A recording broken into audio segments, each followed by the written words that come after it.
primero que nada, como nuevamente, muchas gracias por acompañarnos el día de hoy, ya casi cerrando este coloquio, este sexto coloquio de investigación en comunicación. Un segundo. Muy bien, entonces, buenas tardes. A nombre de los organizadores del sexto coloquio de investigación en comunicación, que hoy es el Departamento de Cine y Comunicación de la Universidad de Monterrey, les damos la más cordial bienvenida a nuestros ponentes asistentes de esta mesa de trabajo de estudiantes. Queremos dar gracias a todos los presentes por acompañarnos y en especial a los ponentes por contribuir al enriquecimiento de este encuentro de investigación en la comunicación. Me presento, yo soy el maestro César Cosío y tendré el gusto de coordinar esta mesa de ponencias. Antes de iniciar con las ponencias, les quiero compartir la siguiente información, este pequeño disclaimer. Al ingresar a la presente sesión de UDEM, los participantes entienden y aceptan que sus datos personales y o de imagen podrán ser divulgados por la Universidad de Monterrey para los fines aquí descritos. La sesión será grabada y almacenada para conformar un repositorio que servirá para futura consulta y referencia. También podrá ser difundida por la Universidad de Monterrey para fines informativos, administrativos y otros relacionados con la promoción por parte de la universidad. Toda la información compartida tiene carácter confidencial, por lo tanto, no podrá ser transmitida, grabada ni divulgada en ninguna forma a ningún tercero. Las opiniones expresadas en esta sesión son responsabilidad de cada participante. Muy bien, tenemos el día de hoy programadas 4 diferentes ponencias y les quiero dar una breve introducción en cuanto a las instrucciones para la correcta presentación de ellas. Entonces, la misión del panel será de la siguiente manera. Los ponentes tienen 15 minutos para presentar su ponencia. Yo a los 13 minutos abriré el micrófono y les daré un primer aviso. Y a los 15 minutos un aviso final de que ya se les acabó el tiempo de exposición. Una vez pasadas las 4 ponencias, tendremos espacio para preguntas y respuestas. Tendremos este espacio una vez acaben todas las ponencias. Y seguiremos las presentaciones en orden como vienen en el programa oficial del coloquio. Ahorita ya vi que se conectaron más personas. Ana, déjame revisar si tenemos aquí, si aquí está Wendy, creo que Wendy Hernández, no está. Entonces acá está César Guillermo Franco.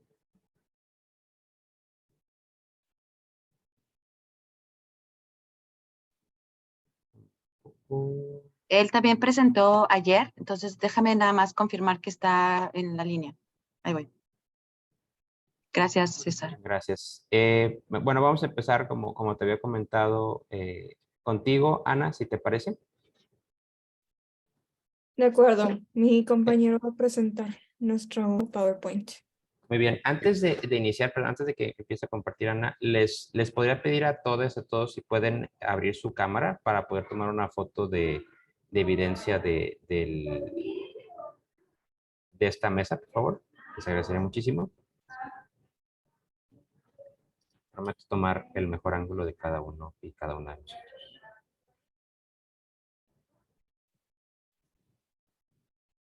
Muy bien, entonces a las 3, 1, 2, 3. Listo. Muy bien, muchas gracias. Adelante, Ana, y estás con tu compañero. Nada más les voy a dar la correcta presentación. Entonces, aquí estamos, ¿ok? Entonces, la primera conferencia con la cual vamos a iniciar esta mesa se llama Canaan A, Solución del Estrés Hídrico a través del Cambio de Hábitos, por Sebastián Palau Velarde y Ana Fernanda Monroy Jaime, de la Universidad de Monterrey, Campus Valle Alto. Adelante, pueden comenzar. Muchas gracias. Sí. Listo. Solo necesito confirmación de que se ve bien correctamente la pantalla. Correcto. Excelente. Ahora sí. Buenas tardes, nosotros somos Sebastián Palau Velarde y su servidora Ana Fernanda Monroy, asesorados por la doctora Nerla Angélica Silva, y somos representantes del proyecto Canaan A.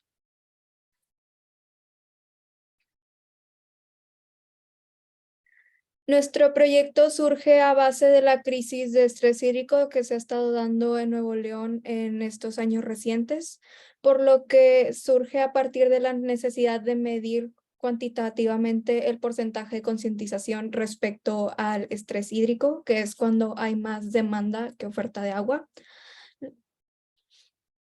La idea surge a partir de nuestra preocupación por medir la eficacia de las campañas de cuidado del agua, puesto que si bien estas son muchas, se desconoce qué tan profundo es el efecto que tiene en la población.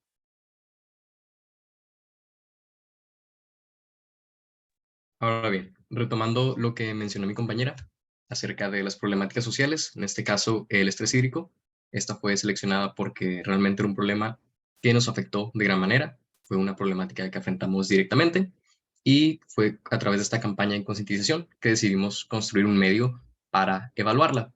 Entonces, me gustaría citar a Fuller y Myers en su definición sobre lo que es realmente una problemática social, en tanto que la definen como una definición subjetiva de una condición objetiva.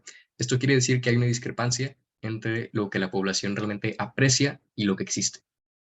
Aplicado al caso del estrés hídrico, justamente se necesita de cierta cantidad de agua disponible, más no existen los medios suficientes o el recurso para ser distribuido equitativamente entre toda la población y que se cumplan las garantías necesarias para aprovechar el recurso. Entonces es cuando se define que esto es una problemática social y que debe ser combatida. Algo que Rubington y Weinberg destacan que solo es a través de una acción colectiva que puede nuevamente erradicarse este problema, esta problemática social, dado que si afecta a toda la población es solo con el esfuerzo conjunto de la misma población que puede llegar a solucionarse. Y es justamente en este punto donde nos centramos en el concepto de concientización, ya que si se conoce el problema, ahora es cómo puede verdaderamente identificarse las raíces y lo que pueda llegar a, por así decirlo, ayudar, apoyar a que se solucione el problema de mejor manera. Y para esto nos apoyamos en 3 valores principales, que son la sensibilidad, es decir, qué tan conscientes es el problema, qué tan realmente la reacción que se tiene frente a una problemática, el conocimiento, qué tanto se conoce de las consecuencias, las causas y qué está haciendo uno para apoyar ese problema. Y por otro lado, la iniciativa, que es el resultado de sensibilidad y conocimiento, que ya sería aplicar ese conocimiento y esa actitud con acciones eh, activas, hacer algo realmente para tratar de cambiar la situación. Ahora bien, ¿por qué una web app? Que fue lo que se mencionó en un principio. Ya se mencionó que es una campaña de concientización, se está midiendo el porcentaje, que es en sí lo que se use con ese proyecto, evaluar una campaña, y esto se hace con el apoyo de una web app. ¿Por qué? Se estarán preguntando. Pues vivimos en la era de la tecnología, con la globalización, hay un uso creciente, un uso exponencial de las tecnologías de la información y quisimos aprovechar estos medios disponibles para darle un mayor alcance al proyecto y aprovechar las herramientas que tenemos a nuestro alcance. Con esto, apoyándonos en nuestro público objetivo que tuvimos para la campaña de concientización, pues podemos destacar que niños y adolescentes, sus actividades, por así decirlo, de placer o extras, son nuevamente involucran un dispositivo tecnológico y queremos utilizar esta atención que ya tienen estas personas para ir insertando poco a poco la pequeña semilla del cambio y con ello la concientización. Además de que una de las ventajas al desarrollar esta web app es que justamente al ser una web app no ocupa un verdadero espacio, sino que solo se muestra como un pequeño icono para acceder directamente a la web y ser un poco más accesible para el usuario. A partir del supuesto de que nuestro objetivo, que era generar un cambio en los hábitos de la comunidad, se podía lograr a través de los medios de comunicación, como era la web app y las redes sociales, comenzamos con nuestra metodología. Inicialmente se creó un formulario con el fin de medir la concientización inicial del participante, en el cual se hacían diversas preguntas cuya estructura y valoración serán explicados más adelante. Contestado este formulario, se llevó a cabo un proceso de 8 semanas en el cual se contestaron distintos retos relacionados con el cuidado del agua con el fin de construir el conocimiento del participante. Estos datos fueron recolectados y filtrados con ayuda de la web app de manera que se pudiera optimizar el tiempo y se pudiera permitir la participación de más personas. Y más adelante se procesó esta información.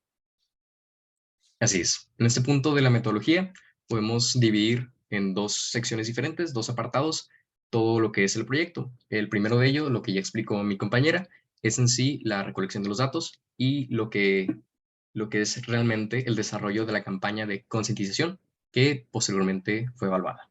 Entonces, en primer lugar, se evalúan lo que fue a través de los hábitos, el conocimiento, qué tal estaba la población, qué tanto sabía del tema, en este caso el estrés hídrico, y ya posteriormente se procedió a analizarlo de manera matemática con una serie de operaciones que se basaron en la distribución de las preguntas y el puntaje que tenía cada una en el formulario. Entonces, este es un ejemplo de las preguntas que venían en el formulario como tal.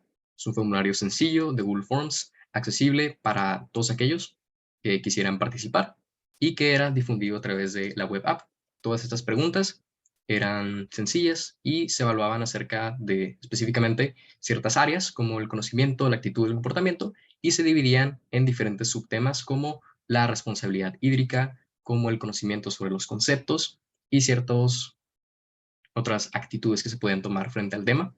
Realmente, si se puede observar, son preguntas que se hacen rápidamente y que tratan de evaluar qué tan consciente es un usuario de esta problemática justamente, evaluando diferentes puntos de vista, de qué opina, qué es lo que pasa, y nuevamente se observan lo que es la sensibilidad, la iniciativa que se mencionó anteriormente, y estos cuestionarios fueron aplicados, como ya se mencionó, antes y después de la intervención de la web app, justamente para efectuar esta comparación. Ahora bien, una vez que se obtuvo ya se tienen los datos, ya se están procesando, el número final es un porcentaje de concientización. Y este porcentaje de concientización posteriormente puede ser evaluado para ver qué tan significativo es. Es decir, si antes de la intervención del proyecto con la web app fue eficiente o no, si hubo un cambio positivo, si la gente se concientizó de más con la intervención de esta campaña, es lo que queremos lograr, que es evaluar qué tan buena fue. Pero una diferencia, no sé, de 12, 13% no basta, porque realmente no indica qué tan representativo es, y para eso se utiliza una prueba estadística de Student para considerar los promedios y con respecto a la media ver qué tan significativa realmente es esta diferencia que se presentó. Estos fueron algunos de los retos propuestos en nuestra campaña. El punto es que fueran sencillos, de fácil acceso, fueron difundidos por redes sociales y por la web app, con el fin de que fuera fácil para el participante acceder y completar los retos y poder estar dentro de la campaña. Esto es cómo se ve nuestra web app, la cual se puede observar tanto en computadora como en celular. Como les mencionamos anteriormente, es un icono que no ocupa espacio, por lo cual es aún más conveniente para el participante. El fin de la web app era ver qué tan eficiente es la tecnología para esta campaña, puesto que a través de este se difundían webinars, información, aparte de que se contestaban los formularios y se podía enviar la evidencia de los retos. Así es, la web app fungió en este sentido como un recordatorio de qué es lo que hay que hacer, cómo son los retos, y un medio más accesible, como mencionó mi compañera, para involucrarse con la campaña de concientización, porque justamente es lo que se quería buscar. Se pretendía tratar de, utilizando la tecnología, que realmente hubiera una mayor concientización, que es justamente lo que se va a analizar a continuación con los resultados. En pantalla se están observando 3 tablas, de las cuales las primeras 2 conciernen al cálculo del porcentaje de concientización, específicamente antes y después de la intervención. Nuevamente ahí se observan los diferentes criterios: conocimiento, actitud y comportamiento de cada uno de las preguntas. Cada una tiene un valor porcentual diferente, ya sea 20, 50 o el 30%. Después se encuentra las divisiones por tema, el puntaje total en relación al puntaje que se podía obtener, y se obtuvo, en el caso de antes de la intervención de la web app, un 14% de concientización, y posteriormente, después de la intervención de la web app, es decir, después del periodo de 8 semanas en el que transcurrió esta campaña que se está evaluando con este proyecto, fue que se obtuvo un 27%, lo cual a primera vista es emocionante porque se observa una diferencia del 13%. Es interesante, puede llamar mucho la atención y uno podría decir casualmente, ok, se logró un cambio, es interesante, mas a nivel estadístico, a nivel matemático, esta no es suficiente evidencia para comprobar o efectuar un juicio de qué tan efectiva fue la campaña de concientización. Por lo que, como mencioné en la metodología, recurrimos a la prueba T. Para ello utilizamos el promedio de función de cada valor por tema, como se observa, de cada uno de ellos, y a partir de esto se calculó la división estándar y con ello el valor de P, que es justamente el punto de comparación necesario para nuevamente determinar qué tan significativo es a nivel estadístico con apoyo de la prueba T. Ahora bien, para esta prueba utilizamos un 95% de confianza, por lo que se utiliza un 0.05% de 0.05 de significancia, un 5%, y al momento de comparar con el valor de P, pues realmente al ser el valor de P de 0.3 mayor al nivel de confianza de 0.05%, tiene que aceptarse, aceptarse que realmente la diferencia no es significativa. Es decir, no hubo realmente un cambio estadísticamente significativo entre el porcentaje de concientización antes y después de la web app. ¿Y qué se obtiene de esto? Realmente no es un motivo de descontento, porque el propósito del proyecto es justamente evaluar qué tan efectivo fue. Y esto nos lleva a pensar lo siguiente en nuestras conclusiones, que Si bien desde el enfoque matemático nuestros resultados no fueron del todo relevantes, cabe la pena destacar que el propósito de este proyecto era ver cómo los medios de comunicación y las redes sociales hoy en día juegan un papel fundamental en generar un cambio, ya que si bien no fue grande, fue la primera vez que se lleva a cabo este proceso. Esperamos que pueda volver a hacerse con otras problemáticas y con un número aún mayor de participantes, rescatando que las redes sociales y el seguir utilizando herramientas tecnológicas como nuestra web app es fundamental en lograr el cambio que buscamos como sociedad. Muchas gracias. así es. Entonces, como menciona mi compañera, realmente el valor de este proyecto no solo recae en, bueno, se probó que no hubo una concientización significativa, más lo importante del proyecto es que es un sistema que cuantifica la concientización, o algo, una herramienta que realmente no existe, no puede cuantificarse, pero en este caso se hizo, y esto es una gran herramienta de gran ayuda para mejorar las campañas, que es lo que se busca. No solo de estrés hídrico, ya que en este caso la utilizamos porque es lo que nos afectaba directamente, lo que queríamos hacer, pero de seguirse la misma metodología, los mismos pasos, las mismas divisiones, el formato con los cuestionarios, se puede aplicar a cualquier otro tipo de tema, ya sea, no sé, que se busque hacer conciencia sobre decisiones políticas, algo por el estilo, cualquier tipo de tema, siempre y cuando se siga el mismo procedimiento para concientizar sobre un tema que se desee o que sea urgente en el momento. Entonces, ese es el potencial que tiene el proyecto, que puede ser utilizado por escuelas o por otras instituciones para llevar a cabo sus propias campañas. Entonces, de esta manera se puede aprovechar para, no sé, en un país hay una problemática muy específica y se puede emplear la web app para concientizar y con ello ir poco a poco mejorando la investigación y la campaña como tal. En este caso, nuestra campaña no fue muy efectiva, que digamos, entonces esto nos da pie para ver qué podemos cambiar, qué podemos hacer para mejorar la campaña y que este porcentaje de concientización aumente y con ello se vuelva estadísticamente significativo. Eso sería todo por la presentación. De acuerdo. Muchas gracias a Muchas gracias. Sebastián y Ana por esta ponencia. Como les comenté, vamos a tener la sesión de preguntas y respuestas una vez acabadas todas las ponencias del día de hoy. Vamos a continuar con la segunda ponencia de este día. Esta tiene como título de alta Seguimiento Integral para Prevenir la Tuberculosis Farmacoresistente por Héctor Andrés Martina Luna y la doctora Angélica Nerla Silva Uribe de la Universidad de Monterrey, Campus Valle Alto. Adelante a los ponentes. Claro, muchísimas gracias.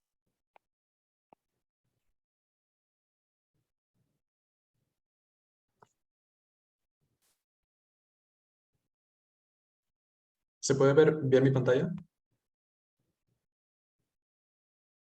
Sí. Ya, perfecto. Muchísimas gracias. Uno de los retos más significativos que tenemos en el área de la salud, en el tratamiento de enfermedades crónicas, es el seguimiento. Esta habilidad de conectar pacientes, médicos, comunidades vulnerables con el trato médico que necesitan para poder salir adelante. Es en base a esta necesidad que, en vez de dirigirnos a la hipermedicalización o a diferentes estrategias médicas que han sido demostradas que no funcionan, podemos regresar a lo básico, a los fundamentos. Podemos fortalecer nuestros sistemas de comunicación para derivar mejores tratamientos médicos. Mi nombre es Héctor Martínez y el día de hoy me gustaría presentarles mi proyecto de ALTA, una iniciativa con la cual podemos lograr un seguimiento integral para prevenir la tuberculosis fármaco-resistente. De Alta, a grandes rasgos, es una aplicación móvil que facilita y hace más accesible el seguimiento médico en casos de tuberculosis para poder prevenir las incidencias de la farmacoresistencia, de la variante farmacoresistente de esta enfermedad en México. En el hipotético de que tengas tuberculosis, una realidad muy grande para más de una quinta parte de la población mundial, lo que pasa es que estamos hablando de una enfermedad crónica con fases latentes y activas. La Organización Mundial de la Salud estima que gran porcentaje del mundo, cerca de un cuarto, tiene tuberculosis latente, que es esencialmente una forma no activada de la enfermedad. De ese porcentaje, un porcentaje menor desarrolla la fase activa de la tuberculosis, en donde empiezan a desarrollar síntomas. Una enfermedad crónica que requiere desde 6 hasta 2 años, desde 6 meses hasta 2 años de tratamiento con antibióticos. Entonces, cuando estamos hablando de medicamentos y de un curso de tratamiento tan extenso, necesitamos vías estables de comunicación que aseguren que existe un seguimiento para prevenir complicaciones como la farmacoresistencia. Con esto en mente, la pregunta a seguir, la problemática de esta investigación es, ¿acaso existe una compatibilidad satisfactoria entre los profesionales de la salud en México tratantes de la tuberculosis y la aplicación móvil de Alta? La idea es esencialmente centrarnos en la telemedicina. Tenemos este problema en donde gran parte de las personas que tienen tuberculosis y dependen del sistema público de salud en México no tienen una vía estrecha de comunicación con sus médicos de cabecera. Es difícil ir a tu clínica del seguro cada par de semanas cuando no tienes esa accesibilidad geográfica ni económica. Así, según tratados oficiales de la Secretaría de Salud, la mayoría de los pacientes con tuberculosis no atienden a consultas de seguimiento hasta en intervalos de 2 a 5 meses por año. 2 a 5 meses es mucho tiempo entre consultas, entre seguimiento para tener una revisión estable de los síntomas, de la evolución clínica del paciente. Para reducir esto, lo que estoy proponiendo es desarrollar una aplicación móvil con la cual se obtenga una actualización más frecuente de información médica. Una base de datos digital en forma de una aplicación móvil en donde cada paciente pueda ingresar sus datos personales, es decir, desde la temperatura que ha sentido, desde la progresión personal que se ha sentido con los síntomas, y que toda esta información se redirija a su médico de cabecera o a su personal de salud de preferencia, para que tengan una revisión constante del progreso del paciente y que de esa manera exista una vía de comunicación, una vía de seguimiento más eficiente que consultas cada par de meses. En base a esto se busca evaluar qué tan compatible es este modelo de telemedicina con el panorama actual de la salud en México. Más sobre la problemática. De acuerdo a la Organización Mundial de la Salud, en el 2019 se reportaron cerca de 10 millones de incidencias de tuberculosis, de las cuales 1.4 millones desembocaron en defunciones de tuberculosis. Asimismo, no estamos hablando de un problema clínico en el que los médicos o la comunidad científica está buscando curas desesperadamente. Existen curas para la tuberculosis. Estamos hablando de una enfermedad bacteriana que con un curso estándar de antibióticos como la rifampicina puede ser curada. Sin embargo, es el acceso a estos medicamentos que dificulta el tratamiento eficaz de la tuberculosis. Según la misma organización, más del 95% de los casos y las muertes de tuberculosis se concentran en países de desarrollo. Desde un punto de vista más local, nacional, según datos de la Organización Mundial de la Salud, existieron entre 23,000 y 37,000 casos de tuberculosis en México en el 2019. De estos 23,000, 37,000, cerca de 1000 casos desembocaron en tuberculosis multifármaco resistente, que es una variante de la tuberculosis que es resistente al antibiótico de primera línea de rifampicina. Cuando los pacientes desarrollan resistencia a fármacos de primera línea como la rifampicina, ocurren estragos para el sistema de salud. ¿Qué pasa cuando un hospital público que si por sí ya tiene desabasto de medicamentos de primera línea, ahora necesita medicamentos especializados y mucho más avanzados para tratar enfermedades relativamente sencillas de curar? Lo que pasa es que gran parte del sector de la población con estas enfermedades crónicas que requieren antibióticos y medicamentos especializados no reciben el tratamiento que necesitan. Y por ende, en México todos los años se reportan más de 2000 defunciones de tuberculosis, según datos de la normativa oficial sobre la prevención y el control de la tuberculosis. Recapitulando, tenemos un problema real con la manera en la que la tuberculosis es tan prevalente en la comunidad internacional. Millones de personas se enferman de esta enfermedad bacteriana y del tracto respiratorio todos los años. En los países desarrollados, con un acceso prevalente a tratamientos de primera y segunda línea, vemos cómo la población general no desarrolla tuberculosis, o si la desarrolla a niveles muy bajos.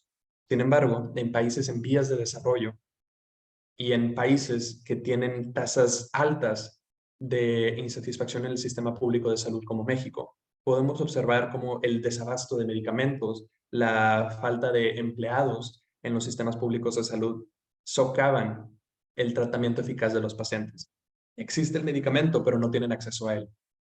Entonces, para poder solucionar esto, podemos enfocarnos en la prevención, ¿no? En vez de simplemente tratar estos problemas de complicaciones médicas que surgen por no tener un seguimiento eficaz con la tuberculosis, ¿qué tal si desarrollamos iniciativas que nos ayudan a prevenir esas realidades?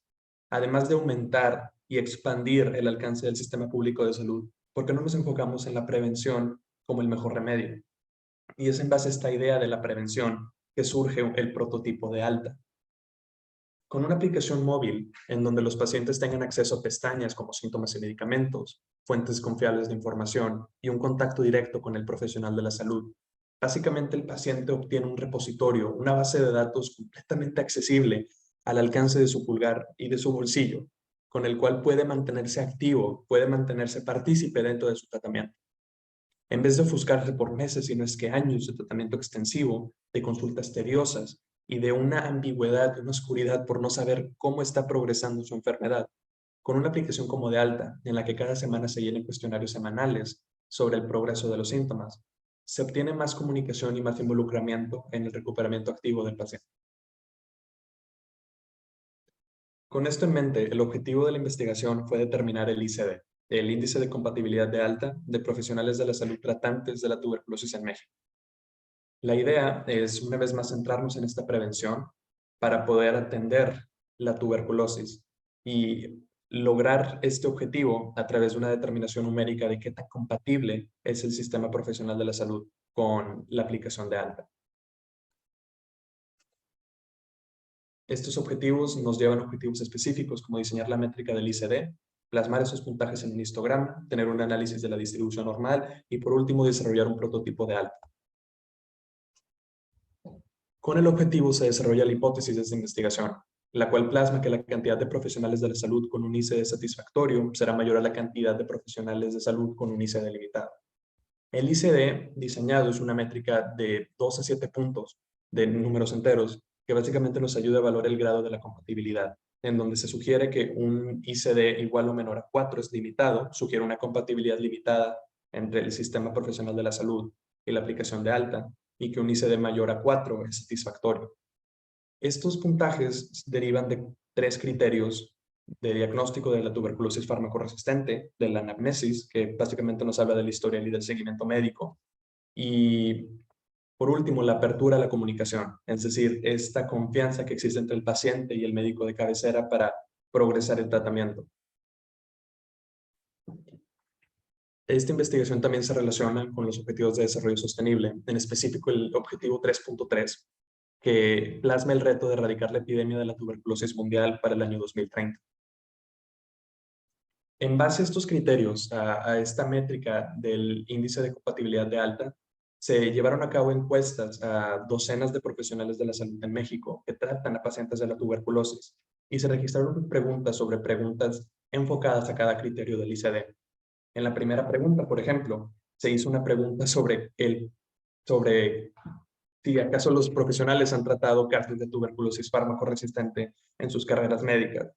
En esta pregunta podemos observar cómo más del 60% de los médicos sí han tratado con pacientes con tuberculosis fármaco-resistente.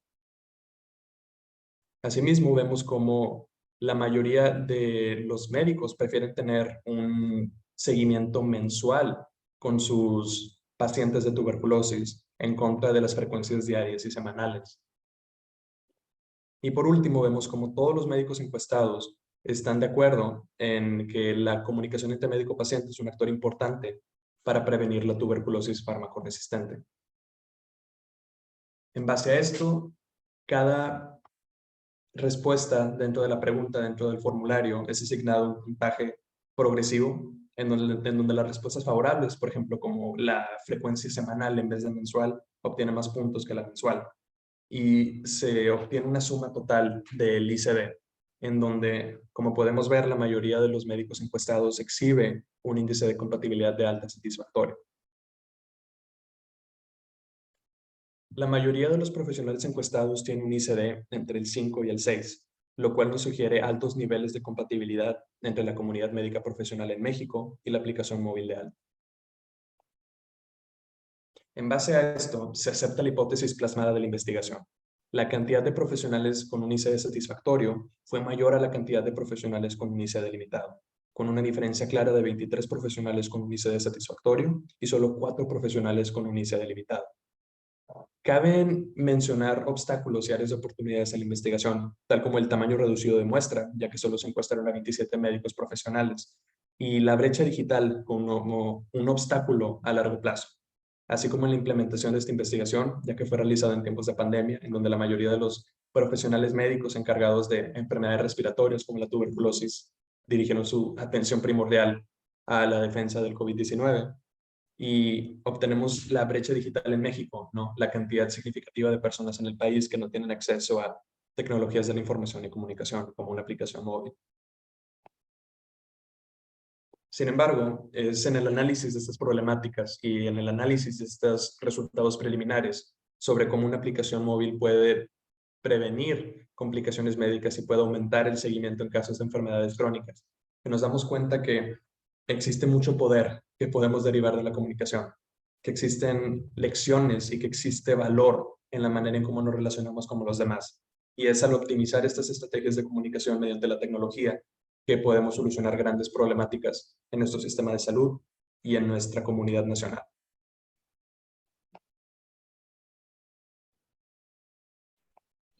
De acuerdo. Muchas gracias, Héctor, por tu ponencia. Esto es sin duda muy, muy interesante. Ahorita, como les digo, al final tenemos espacio para las preguntas y respuestas. Continuaremos con la ponencia de liderazgo deportivo por César Guillermo Franco Silva de la Universidad de Monterrey. Así que, ¿estás ahí, César? Adelante.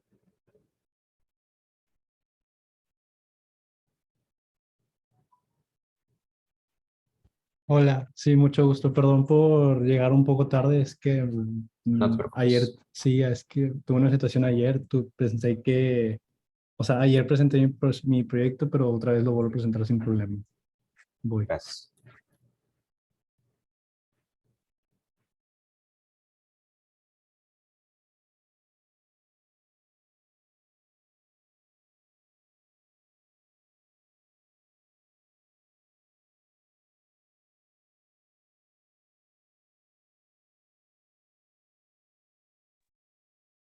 Bueno, perdón. Primero que nada, buenas tardes. Mi nombre es Guillermo Franco. Esta investigación viene en colaboración con la doctora Nerla Silva y vengo a presentarles acerca del liderazgo deportivo. Bueno, ¿de dónde surge la idea? Perdón. La idea surge del equipo administrativo al que yo pertenezco, ya que nuestro curso nos comentó que está abierta la vacante para el líder del equipo y yo quería saber si era apto para ser el capitán. Por lo que buscando encuestas e investigando acerca del tema, encontré que a pesar de que sí existen encuestas acerca de liderazgo, no existe como tal una encuesta que te diga el porcentaje de liderazgo que una persona puede tener o tiene. Entonces, me quise adentrar más al tema y me di cuenta que 4 de cada 5 niños no practican un deporte, lo que pone en riesgo su salud mental o física. Teniendo en cuenta esta problemática, tuve la idea de crear y utilizar una encuesta que midiera el porcentaje de liderazgo dentro de una escala del 1 al 100 en adolescentes de 15 y 19 años. ¿De qué trata el proyecto? Bueno, ¿cómo podía validar mi encuesta y cómo sé que estos resultados estaban correctos? Durante la investigación me di cuenta que el liderazgo tiene 4 pilares a considerar, los cuales son la resiliencia, la adaptabilidad, la habilidad social y la comunicación asertiva. En base a estos 4 pilares, investigué sobre cómo se podrían medir y llegué a 3 encuestas que me ayudaban a hacerlo. Lo gratificante de esto es que estas 3 encuestas podían medir el liderazgo en base al porcentaje, por lo que ya tendría una medición exacta de lo que estaba buscando. Lo siguiente fue cómo saber si mis resultados estaban correctos. Para esto necesitaba 3 muestras. El grupo A, que estaba conformado por adolescentes de 15 a 19 años que practicaban algún reporte constantemente. El grupo B, que estaba conformado por adolescentes que practicaban deporte de vez en cuando. Y el grupo C, que fue el grupo control, que no practicaban ningún deporte. En preparatoria ya estaban estos grupos, el grupo A, conocido como atletas de un equipo representativo, el grupo B, conocido como atletas de equipos cocurriculares, y el grupo control como alumnos que solo asisten a la escuela. Por lo que después de conseguir los grupos, decidí plantear una pregunta de investigación, la cual es si existe una diferencia significativa del liderazgo vinculado con 4 componentes como la resiliencia, la habilidad social, la comunicación asertiva y la adaptabilidad, desarrollado en adolescentes de 15 a 19 años que participen en equipos deportivos representativos en actividades deportivas curriculares. Y la hipótesis que yo planteé dentro de mi investigación era que sí existía una diferencia significativa.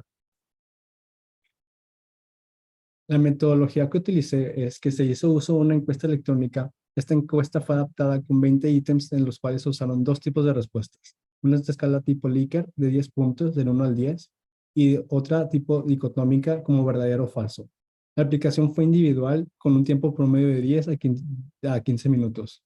Es importante mencionar que mis 4 pilares del liderazgo tienen un diferente porcentaje de importancia, de acuerdo a lo encontrado en la investigación, por lo que se estableció con ayuda de psicólogos del ODEM que la resiliencia y la adaptabilidad tendrían un peso del 60% dentro de los resultados, mientras que la habilidad social y la comunicación asertiva tendrían un peso del 40%. Para cuantificar los resultados se utilizó la herramienta Excel consecuentemente se procedió a realizar pruebas estadísticas de correlación y test student para comprobar los resultados. En los resultados se puede observar en la gráfica 1 que sí existe una diferencia en los porcentajes de liderazgo, ya que el grupo control obtuvo una media del 60% de liderazgo, el grupo cocurricular obtuvo una media del 62% de liderazgo, y el grupo representativo una media del 74% de liderazgo. A pesar de esto, a pesar de que se puede observar una diferencia, se realizó una prueba T ya que existe un traslape en las barras de error. Esto para poder aceptar la hipótesis con un 95% de confiabilidad.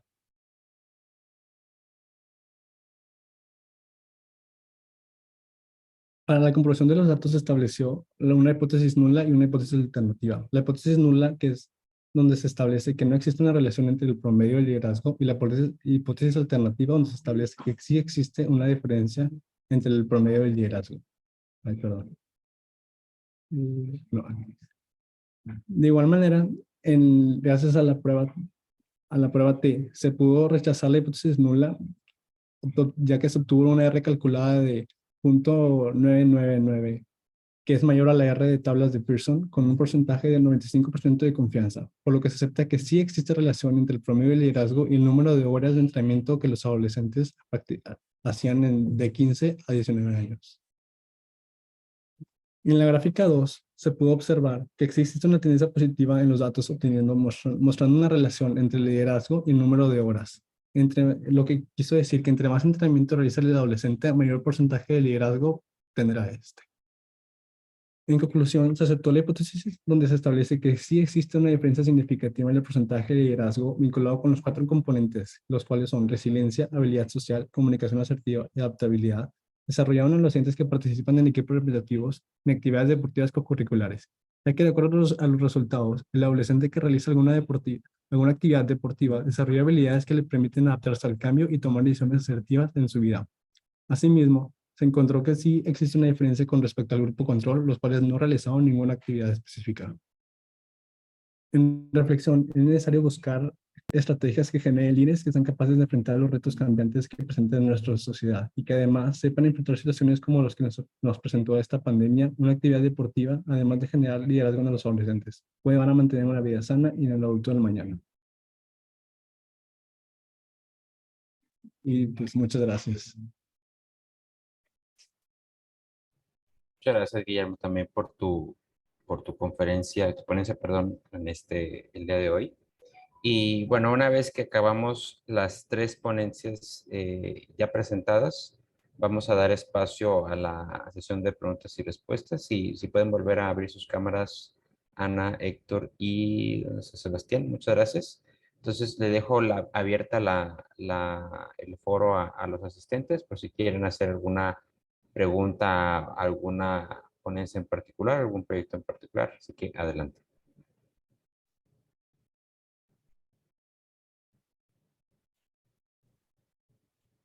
César, buenas tardes. Yo quisiera hacer una consulta, una pregunta. Adelante. Creo que era el proyecto de Héctor, si no me equivoco. Héctor, pues en primera instancia, muchas felicidades por tu proyecto, por tu investigación. Creo que todos los aquí presentados son de muchísima utilidad. Sin embargo, Héctor, me gustaría, sobre todo considerando que estamos hablando fundamentalmente de comunicación y de la importancia en investigar en comunicación, ¿cuál crees tú que fuera la utilidad desde el punto de vista de la comunicación de este proyecto y cuál es la vinculación que tú puedes establecer? Muchísimas gracias por la pregunta. Creo que una de las cosas más importantes de los proyectos aquí presentes, de las investigaciones que hemos hecho, es cómo podemos hacer que la comunicación sea más accesible, sea más conveniente. Al menos en el sector médico, por ejemplo, si tú quieres tener una comunicación, un seguimiento más estrecho con tus médicos de cabecera, pero no te quieres esperar hasta meses para no tener ese intervalo peligroso de no seguimiento, pues acercarte con tu médico de manera externa es difícil, ¿no? Estamos hablando de una vía de comunicación no oficial, no formal, en donde el médico puede que no responda. Asimismo, también estamos hablando de esencialmente sistemas o vías de comunicación que no están hechas. Entonces, creo que al básicamente traer plataformas digitales que formalicen estas vías de comunicación, que digan, ya no eres un paciente mandando un WhatsApp a tu médico, ahora eres un paciente consultando una aplicación formal de medicina que quiere seguir, pues, involucrado en su tratamiento. No, o sea, es básicamente formalizar esa vía de comunicación. Es formalizar esa vía de comunicación para que haya más confianza, para que los datos y la privacidad del paciente sean respetados, para que exista, pues ahora sí que este compromiso más oficial entre diferentes actores de salud. En ese caso, Héctor, ¿consideraron en la investigación el aspecto de la brecha digital? Me refiero a la posibilidad que puede tener el paciente de tener un teléfono celular lo suficientemente adecuado y moderno para tener la aplicación que mencionas, y si además de tener, digamos, la materialidad del teléfono, si tiene la capacitación necesaria o si recibió o tiene que recibir una capacitación para la utilización de esta tecnología, en el entendido de que debe de utilizarla correctamente para no correr riesgos, me imagino, en no sé, comunicar datos que no sean los correctos o comunicar a destiempo o comunicar con errores, etcétera. Por supuesto, la brecha digital es uno de los elementos, es una de las cuestiones más importantes a considerar en el proyecto. Existen dos dimensiones. Primero tenemos la población de México, que no tiene acceso a tecnologías de la información y comunicación. Según datos del INEGI, estas tasas de falta de acceso al Internet, falta de acceso a dispositivos móviles de comunicación está en descenso. Vemos como una población significativa de México, sobre todo del sector bajo y del sector medio, pues está ganando acceso a estos medios de comunicación, lo cual sugiere que implementaciones de estos programas, de estas soluciones digitales a largo plazo, son viables y no estamos hablando de una sola iniciativa o una sola solución que solo beneficia a un porcentaje diminuto de la población. Ese es el primer aspecto de la brecha digital. Pero también menciona uno muy importante, ¿no? Que es el uso correcto y el manejo apropiado de esta tecnología. Definitivamente es importante considerar una capacitación para profesionales de la salud. Tomarnos el tiempo para enseñar cómo se utiliza esta aplicación de manera eficiente, cómo se utiliza de manera correcta. Y una vez que capacitemos al médico, ¿no? Tener esta confianza de que el médico está en la disposición correcta para poder ofrecer capacitación y asesoría a los pacientes. Ahora tenemos mucha diáspora entre las habilidades tecnológicas que tiene la población, ¿no? Desde juventudes hasta adultos que tienen gran uso de la tecnología 24/7 y que tal vez no tengan problemas manejando una aplicación móvil, hasta diferentes sectores de la población que definitivamente tienen problemas manejando tecnologías digitales. Entonces, creo que tomarnos el tiempo para empezar con la capacitación del médico y preparar al médico para responder a estas preguntas de los pacientes es importante. Es básicamente un recurso para que ambos actores de la aplicación estén informados, estén capacitados y también uno desde el lado del diseñador, del desarrollador, poder proveer herramientas como videos, guías informativas para que los pacientes, independientemente del médico, también sepan usar la aplicación. Y ya la última pregunta, Héctor, que te hago es, bueno, aquí precisamente tú lo estás mencionando, hay un aspecto que tiene que ver con el emprendedurismo, ¿verdad? Hoy en la conferencia del mediodía hablábamos de la capacidad que podemos tener en nuestras universidades de trabajar en aplicaciones, de crear aplicaciones que pudieran servir. Entonces tú estás hablando de una aplicación relativamente nueva que tiene la finalidad de contribuir. ¿Han considerado algunos aspectos que tengan que ver con la parte emprendedora de los profesionales? Claro, durante las primeras fases de la investigación tuve contacto directo con profesionales de la salud, entre ellos médicos de cabecera y personal de enfermería. Y una de las cosas que sugieren sobre este modelo de aplicación es que no solo es compatible con la tuberculosis. Estamos hablando de una enfermedad que requiere de seguimiento prolongado. Y la tuberculosis no es la única enfermedad que requiere de seguimiento prolongado para evitar complicaciones. Aquí entran pues un abanico de enfermedades crónicas en donde no solo podemos enfocarnos con la tuberculosis, pero podemos expandir este emprendimiento para llegar a diferentes enfermedades crónicas. Ok, muchísimas gracias, Héctor. Gracias, César, por darme la palabra. Muchas gracias a los dos por la pregunta. Igualmente el foro está abierto, si quieren hacer alguna pregunta a alguna de las al resto de las conferencias y con las que se presentaron.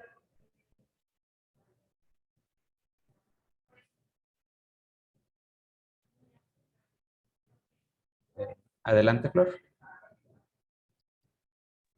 Muchas gracias por la oportunidad y bueno, pues antes que nada, muchas felicidades por estos proyectos presentados. Y bueno, yo tengo una pregunta que quisiera hacerte, César, si me lo permites.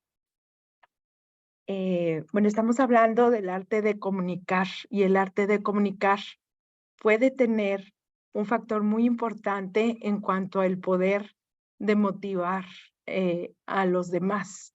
Estamos presentando retos como sociedad grandes y lo que tú has presentado, pues son 4 componentes de liderazgo que se desarrollan gracias a, pues, ejercitarse, ¿no? Y no de manera banal, sino haciéndolo en, pues, algo que es muy importante, que es la sensación de pertenecer a algo muy importante, que es un equipo representativo deportivo.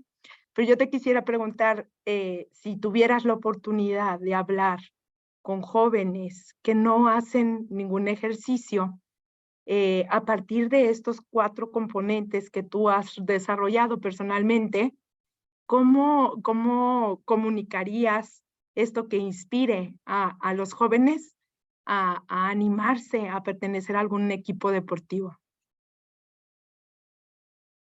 Bueno, gracias por la pregunta, se me hace muy interesante. En el aspecto de que el deporte obviamente te ayuda dentro de la salud y está comprobado que también es como un medio para desestresar a los alumnos o a las personas que lo realizan.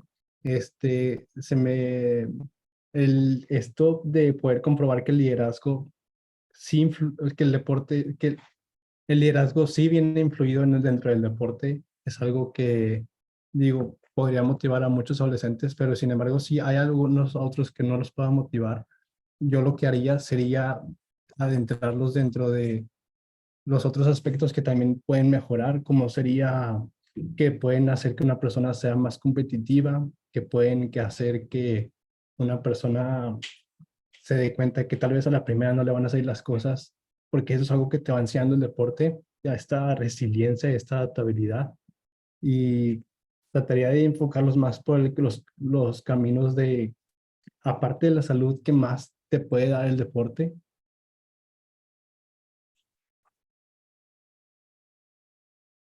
Y bueno, complementando la pregunta, desde tu experiencia personal, de estos 4 componentes que mencionas que desarrollan el liderazgo, ¿cuál en ti es el que consideras que más has desarrollado con el deporte que realizas? Bueno, considero que, considero que creo que he desarrollado todos, pero los que más he desarrollado es la comunicación asertiva y la resiliencia, en específico la resiliencia, porque mi familia me comentó numerosas veces que soy una persona que se adapta mucho a las situaciones y sabe sacar el mayor provecho de esta situación. Entonces, yo consideraría que personalmente dentro de mí, desde la resiliencia sería como el pilar más importante que desarrollar. Muchas gracias por compartir. Muchas gracias a la pregunta. No sé si haya alguien más que quiera hacer otra pregunta.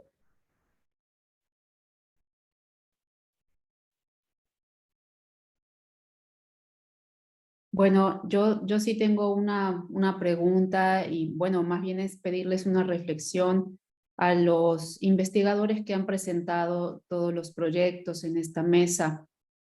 ¿Cuál sería, dos preguntas tengo, cuál sería el desafío metodológico, es decir, desde el punto de vista metodológico, cuál fue la dificultad que encontraron o el desafío a vencer que encontraron? Y pensando a futuro, ¿qué es lo que viene a futuro? Si otro investigador tomara su investigación, ¿cuáles serían las posibles líneas de investigación a futuro pensando en una perspectiva? Bueno, en nuestro caso, el mayor reto fue que no fue sencillo lograr la participación de nuestra comunidad estudiantil. Para especificar, inicialmente tuvimos una participación de más de 200 personas que terminó en menos de 100, lo cual nos llevó a concluir que el mayor reto de este tipo de proyectos que conllevan la comunicación y las redes sociales es precisamente el lograr la participación de todos. Sin embargo, pensamos que mediante se vaya repitiendo, podemos lograr que más gente se una. Pensamos que como investigación futura, nuestro proyecto puede repetirse, así como todos los presentes, para lograr un efecto más grande y más profundo en nuestros enfoques.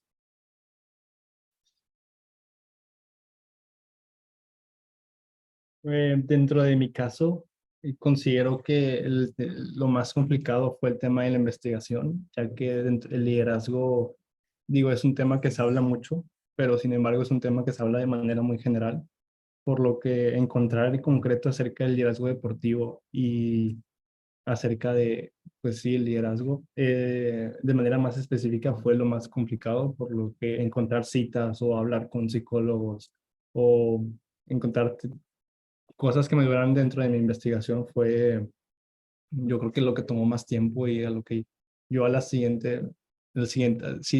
alguien haría una investigación acerca del liderazgo, yo le diría que primero consultara con psicólogos y en base a eso se buscara información más específica de lo que quiere encontrar. Entonces, pues sí.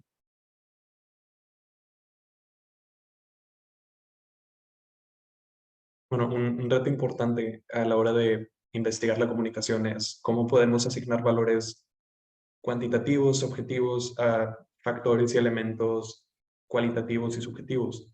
A la hora de básicamente diseñar mi ICD, cómo voy a esencialmente evaluar esta compatibilidad entre médicos y la aplicación, pues el reto principal que tenía es que la compatibilidad es algo muy subjetivo. No puedo preguntarle a un médico qué tan ad hoc te sientes para esto o qué tan cómodo te sientes con esta aplicación y basar solo esa respuesta y básicamente igualarla a un estado de compatibilidad. Aquí tomé inspiración de diferentes investigaciones y diferentes proyectos. En neonatología, por ejemplo, existe la escala de Apgar, en donde utilizas diferentes factores cualitativos como la coloración del bebé, si es que está gritando a la hora de nacer, si es que está llorando, y básicamente utilizas estos factores, la mayoría de los cuales obedecen claves dicotómicas, para asignar un puntaje que te dé un indicio de qué tan saludable está el bebé a la hora de nacer, o en mi caso, qué tan compatible es un médico con la aplicación.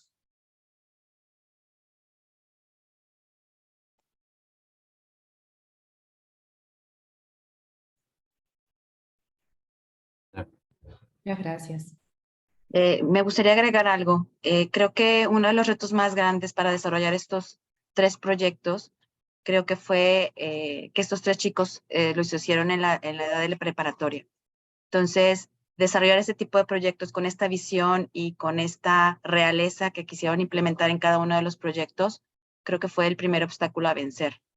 Me pongo con el caso del el proyecto de Cananjá, de que los chicos muchas veces se sintieron frustrados por no tener la respuesta adecuada para la hora de medir. Por ejemplo, como decía Ana, de empezar con 200 personas y terminar con menos de 100, esa fue una situación que para ellos era difícil. Y, por ejemplo, en el caso de Héctor, que los médicos no le contestaran, que no tuvieran una respuesta para poder obtener los resultados y medir. Y en el caso de Guillermo, pues también lo mismo, que a pesar de que estábamos hablando de adolescentes, la respuesta para contestar las encuestas y poder realizar ese tipo de investigación, creo que el primer obstáculo a vencer fue eso, el conocer y crear esta conciencia de que es una investigación en favor de nuestra comunidad para poder resolver problemas en diferentes aspectos y que esto mismo los pueda llevar a conocer más y aplicar soluciones a los mismos. Sí, doctora, completamente de acuerdo, doctora Sí. Nerla.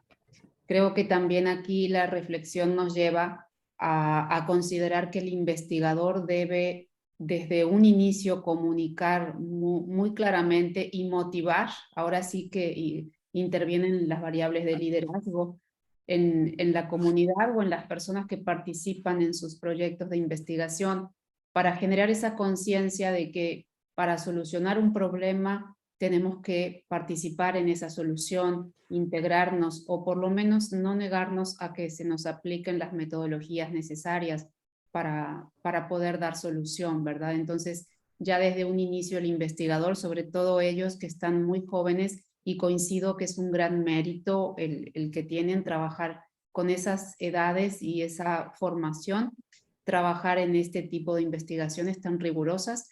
Y sí, creo que una de las lecciones aprendidas es la investigación, la comunicación es necesaria para investigar desde el inicio, desde plantear qué quieres hacer, cuáles son tus objetivos y pedir la ayuda necesaria a tus pacientes o a las personas que necesitas que participen en tu estudio, ¿no? Eso es algo que todo el tiempo lo sufrimos y créanme, eso es interdisciplinar. Para que contesten una encuesta hay que estar mucho tiempo pidiendo, dando seguimiento, acudiendo presencialmente, conversando con las personas para que entiendan realmente que no hay nada nocivo, que no hay nada oculto, que no pasa nada si contestamos una encuesta y sobre todo que es necesario contestarla honestamente, ¿verdad? Sin falsear los datos.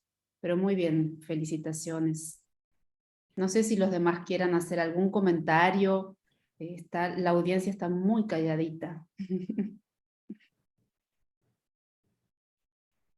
Yo sí, bueno, ahorita yo sé que soy el moderador y luego a veces peco de querer hablar un poquito de más, pero hace mucho tiempo un maestro me dijo algo como, la investigación con la cual vas a iniciar, o sea, la que propones en un principio, no es la terminación, no es la investigación con la que vas a terminar, ¿no?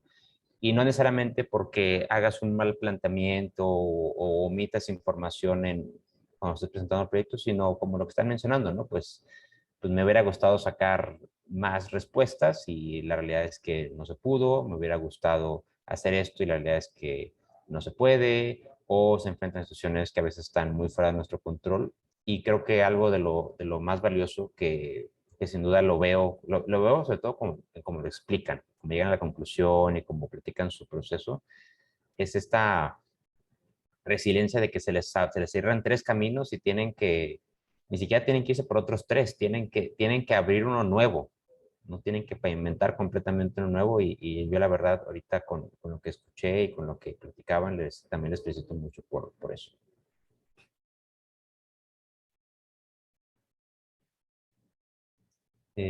No sé si hay alguna otra pregunta, sino para poder dar por cerrada entonces la mesa.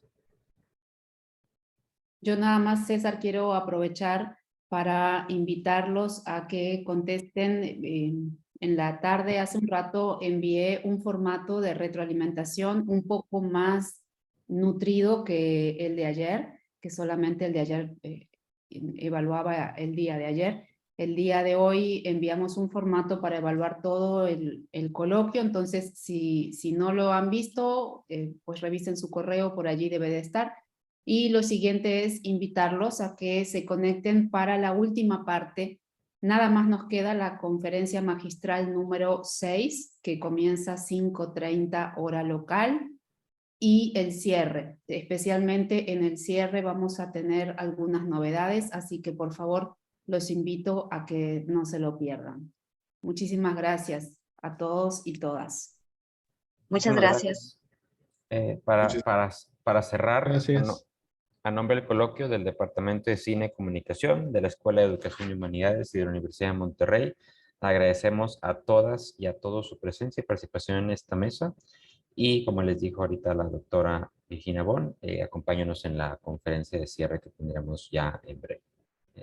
Me despido, soy César Cosillo y muchas gracias por sus participaciones el día de hoy. Muchas Tengan buen día. gracias.